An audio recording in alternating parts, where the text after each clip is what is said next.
Hello and welcome back to another episode of Generation Ochi. My name is American Ben and today we are finally going to break down the 10 of Hearts game from Alice in Borderland. As a refresher, Alice in Borderland tells the story of a group of disaffected friends led by avid gamer Arisu living in Tokyo who, after going into a bathroom stall, re-emerge into the outside world to find themselves in a parallel realm within which they are forced to compete in a series of sadistic death games in order to survive. The games are categorized based on the numbers and suits in a deck of playing cards. The higher number the card, the harder the game is. As far as suits go, diamond games are battles of wits, spade games are games involving physical prowess, club games are team battles, and finally hearts games are games of betrayal and involve toying with participants' hearts. After completing a handful of different types of these games, eventually Arisu ends up at the beach, an oasis within Borderland that supposedly provides its inhabitants with refuge from the brutality of the realm. However, when the beach's leader, Hatter, is murdered, the game masters turn the beach into a game arena and initiate the legendary 10 of Hearts game, thus turning this small haven of solace into a chaotic, blood-soaked battleground. Now, if you follow this channel, then you know that we've already covered the 7 of Hearts game, better known as the hide-and-seek game. We did a video on that game because its solution is unclear to a lot of people, and we thought we had a pretty good take on how to beat it. However, the solution to the 10 of Hearts game, also known as Witch Hunt, becomes perfectly clear by the end of the show. All the participants needed to do was figure out who murdered Momoka, a resident of the beach and secretly a game dealer, and throw the murderer's body into the fire of judgment. However, while the game solution may be obvious, Momoka was the witch and she killed herself, people seem to misunderstand various aspects of this game, such as why its difficulty level is so high, what its purpose was, as well as its underlying meanings. Well, today we are going to explain all of this to you, or at least give you our best take on it all. The first thing we need to talk about is the difficulty level of the game. It's been asked time and time again, why is this a 10 of Hearts game? After all, it wasn't so hard to figure out. The participants just made it hard on themselves by not stopping to think before massacring each other. But this is exactly the point. Maybe there was no way to prevent the participants from killing each other. The difficulty level of a game doesn't just have to do with the complexity of its solution, it is also determined based on the type of people who are involved in the game.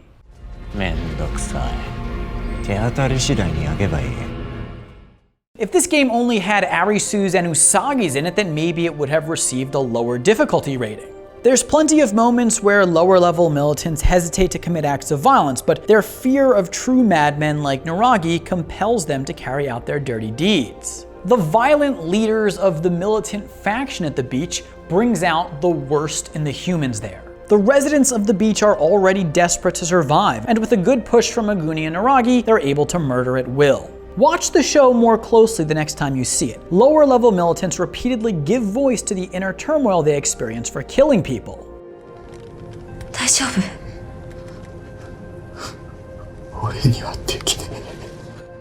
And on the flip side of things, the non-militants are constantly shocked at their own ability to commit acts of violence in self-defense. Aguni, Naragi, and Last Boss empower the beasts in everyone to emerge. Some of the militants even seem to want to stop the killing at points.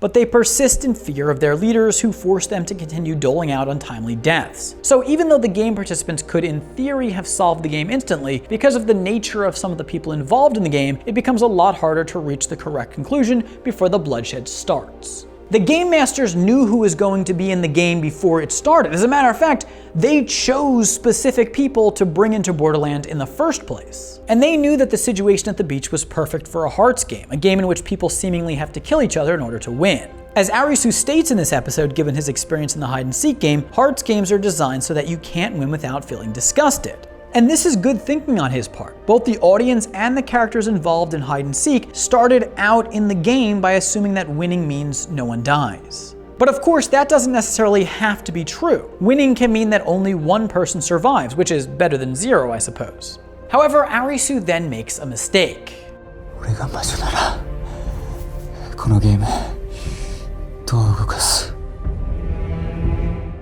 He begins to try and think like the witch. This is a huge mistake because it's a strategy that buys into the premise that game masters have presented the participants with. By doing this, Arisu assumes that the witch is in control. This is how you lose in Borderland. You see the other people involved in the games as your opponents and try to predict what they're going to do. Don't get me wrong, you do have to watch out for the other participants in the game. It's just, you can't stop there. 二人の死は偶然同時に起きたわけじゃない。おそらく主催者側はずっとこのタイミングを待ってたんだよ。To thrive in Borderland, okay, maybe not thrive, but to survive, you must think like the Game Masters. They are your opponent. Don't just assume that the Game Masters are going to play fair. Don't assume that their rules are designed to help you. I mean, the Game Masters use misdirection from the very first moment of the game.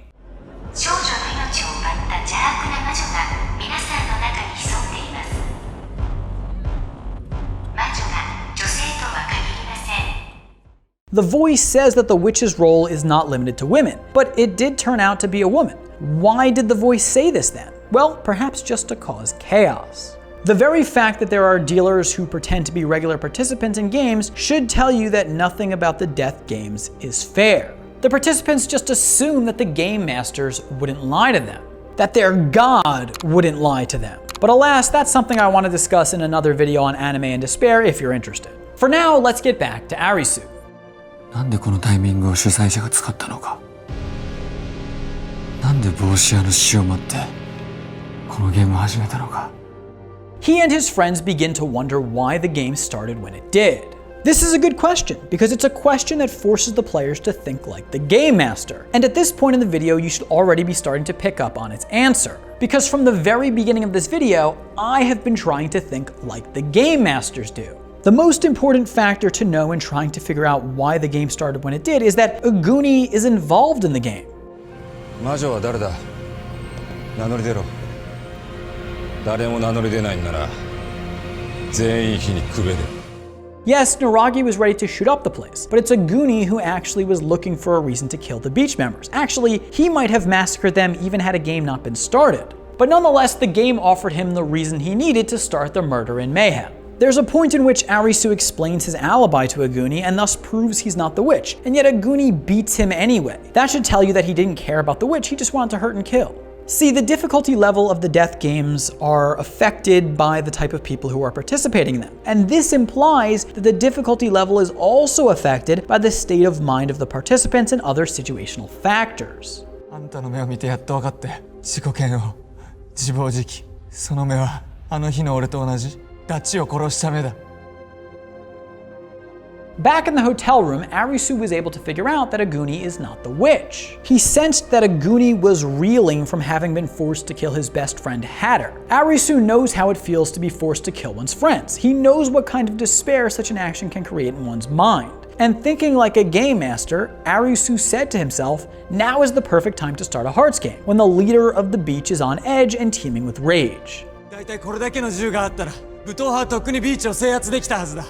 なのに今までそうしなかった。あんたは本当は帽子屋と対立してたんじゃない。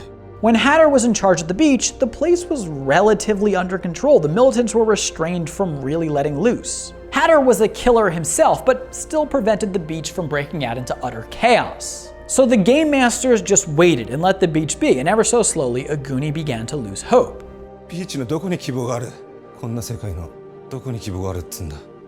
But hopelessness alone didn't allow the beach to be transformed into a game arena. Hatter died, and that Aguni ended up killing him was the cherry on top, because this made him despair, truly despair. And despair can also bring out the worst in people as they project the rage born of their hopelessness onto the world. With an unhinged, murderous person now at the beach's helm, it was time to start the game. And if you want to know why in the webtoon Mira, a person later revealed to be a game master, changed the difficulty level of the witch hunt from a 5 to a 10, well, there you go. The beach had gone from an ordered domain to a house primed for a bloodbath, making it that much harder to avoid mass death and quickly recognize its solution. あんたはダチを殺した。そのダチを狂わせたビーチの奴らをあんたは皆殺しにしようと思った。So now let's summarize and review. How can we best solve the Ten of Hearts game? Well, Arisu figures out who the witch is.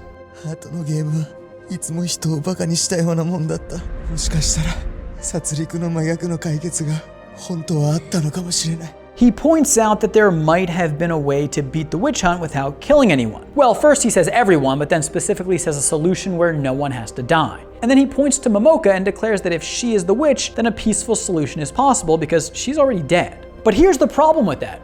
She's already dead. Someone did have to die no matter what, and Arisu already knew this when he presented his deathless solution. 紛れもなくこれまでで最悪なルールだ。でも鬼ごっこの馬鬼もそうだったけど、あの人たちは別のルールを課せられて同じゲームに参加させられてた。今回もきっと同じだ。Back in the hotel room, he had mentioned how in the tag game, at least some people had to die because the taggers themselves could only win if they prevented the other participants from solving the game, thus killing said participants. Now, I don't know what Arisu actually said, being that I'm going on subtitles, but when he mentioned a solution where no one has to die, I think what he meant is that specifically in the witch hunt, only one person needed to die. The game masters try to get the participants to kill as many people as possible while not making it absolutely necessary to do so. This way, the participants feel even more despair because they become responsible for deaths that didn't need to occur. And indeed, some of the militants become suicidal due to their guilt after the Ten of Hearts game concludes. Ah yes, that's right, I'm supposed to be telling you how best to approach the Ten of Hearts game. Well, perhaps a decent answer is to not let despair cause you to take out the resultant rage that built inside of you on the world.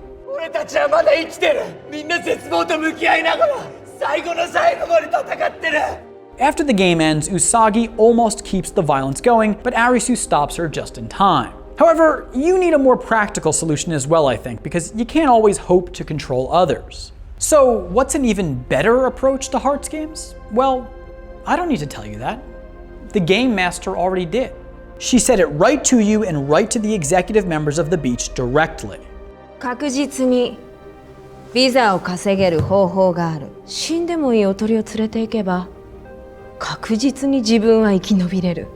Why did Arisu win the Seven of Hearts game?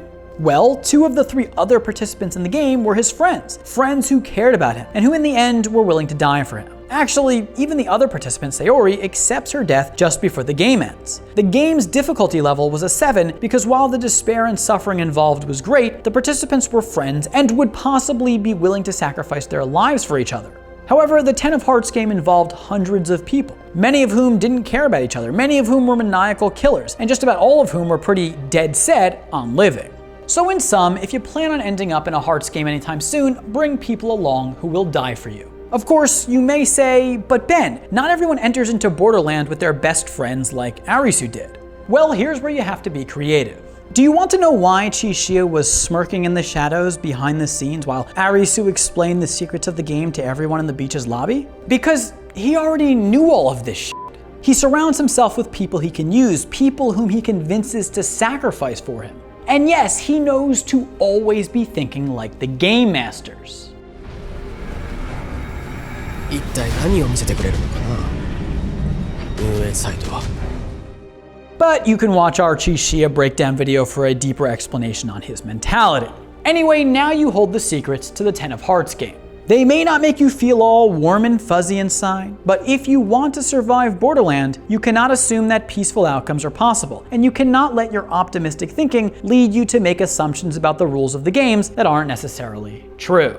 Anyway, that is the video. I hope you enjoyed. If you did, please do give it a big thumbs up. Let me know down in the comments below what you think about everything I just said. What did I get wrong? What did I get right? Just say something. I love it. Subscribe to this channel. Hit that notification bell so you don't miss a damn thing. For now, my name is American Ben. I'll catch you next time. Generation Ochi, peace.